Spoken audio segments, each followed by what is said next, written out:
Bacaan rohani diambil dari Injil Markus bab 8 ayat 22 sampai dengan 25. Pada suatu hari Yesus dan murid-muridnya tiba di Betsaida. Di situ orang membawa kepada Yesus seorang buta dan mereka memohon supaya ia menjamah dia. Yesus lalu memegang tangan orang buta itu dan membawa dia keluar kampung. Lalu ia meludahi mata si buta dan meletakkan tangan di atasnya. Ia bertanya, "Sudahkah kau lihat sesuatu?" Orang itu memandang ke depan lalu berkata, "Aku melihat orang. Kulihat mereka berjalan-jalan, tetapi tampaknya seperti pohon yang berjalan." Yesus kemudian meletakkan tangannya lagi pada mata orang itu.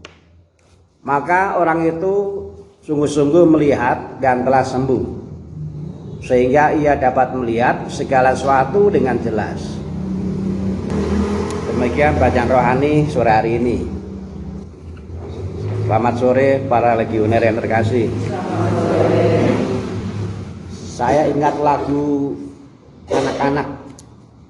Saya dulu diajari oleh nenek moyang. Lagunya itu berbunyi, "Dua mata saya, hidung saya satu, tangan saya dua, tidak pakai sepatu." Lagu ini berbicara mengenai indera, tapi yang dibicarakan soal jumlah. Injil tadi berbicara soal mata, tetapi yang disoroti bukan soal jumlah, tapi soal kualitas mata. Jadi dikisahkan ada orang yang punya mata tapi kualitasnya tidak bagus, karena dia buta, matanya nggak bisa digunakan untuk melihat. Lalu karena orang itu rendah hati, sadar bahwa matanya itu kualitasnya jelek, dia mau dibawa oleh orang lain kepada Yesus supaya kualitas matanya itu bisa berubah menjadi bagus. Dan memang tidak sia-sia. Membawa orang kepada Yesus itu nggak sia-sia, karena orang yang kualitas matanya nggak bagus, gara-gara mau dibawa kepada Yesus kemudian bisa disembuhkan. Memang secara perlahan, lewat proses. Pertama ketika sudah dijamah oleh Yesus, disembuhkan oleh Yesus dengan diludahi, ditanya, "Apakah sudah melihat?" "Sudah, tapi kok saya melihat ibu-ibu seperti pohon." Lalu oleh Yesus disembuhkan lagi, baru kemudian menjadi jelas. Nah, jadi kalau kita melihat lagu tadi yang diangkat soal jumlah, "Dua mata saya tidak pakai sepatu." Soal jumlah. Tapi kalau Injil berbicaranya soal kualitas mata. Maka memang penting bagaimana menggunakan mata dengan tepat. Yang tepat itu seperti apa? Kita bisa belajar dari Injil juga. Ternyata mata murid Yesus itu berbeda dengan mata Yesus. Kita ingat misalnya kisah ketika ada orang-orang yang begitu banyak jumlahnya yang semuanya kelaparan. Mata murid Yesus menghasilkan sebuah sikap, suruhlah mereka pulang supaya mereka mencari makan sendiri-sendiri. Inilah sikap hasil mata muridnya Yesus. Nah, kalau mata Yesus berbeda. Mata Yesus itu menghasilkan sebuah sikap, tidak, kamu tidak boleh menyuruh mereka pulang, kamu harus memberi makan. Beda.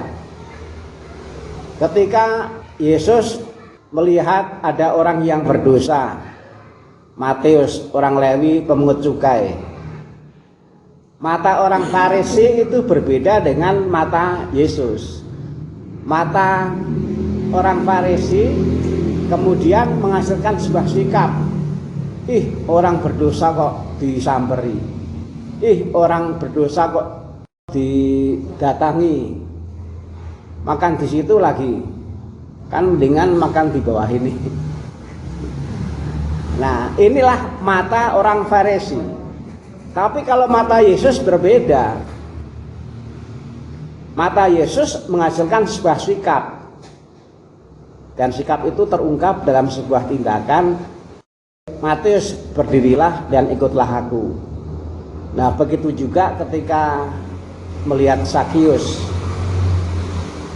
Sakius segera turun sebab aku mau mampir di makan atau mampir? Numpang ya, numpang ya. Disuguhi makan nggak kira-kira ya? Nggak tahu.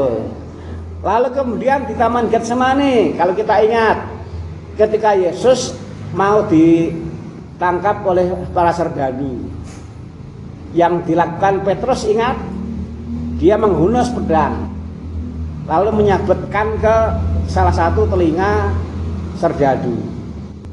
Lalu kemudian apa yang dilakukan Yesus? Memungut kupingnya yang jatuh itu lalu menempelkannya kembali.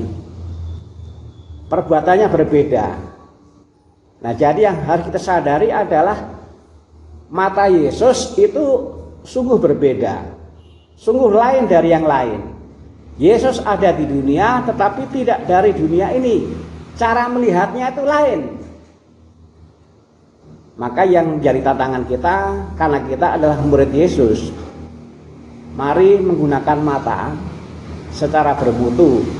Secara bermutu berarti menggunakan mata untuk melihat, tetapi seperti Yesus melihat. Bagaimana Yesus melihat orang yang susah, bagaimana Yesus melihat orang yang oleh masyarakat disingkirkan, bagaimana Yesus melihat orang yang sikapnya kurang baik terhadap Yesus. Jadi sungguh penting kita mengikuti Yesus. Kalau dibilang kita mengikuti Yesus, itu berarti yang juga harus mengikuti Yesus adalah matanya, adalah cara melihatnya. Nah, mudah-mudahan dengan bergabung di Legio Maria ini kita semua dibantu untuk menggunakan mata supaya kita bisa melihat tetapi seperti Yesus melihat. Kalau kita melihatnya itu seperti Yesus melihat, saya percaya akhirnya nanti sikap yang lahir dari melihat itu juga akan seperti sikapnya Yesus. Tuhan memberkati. Amin.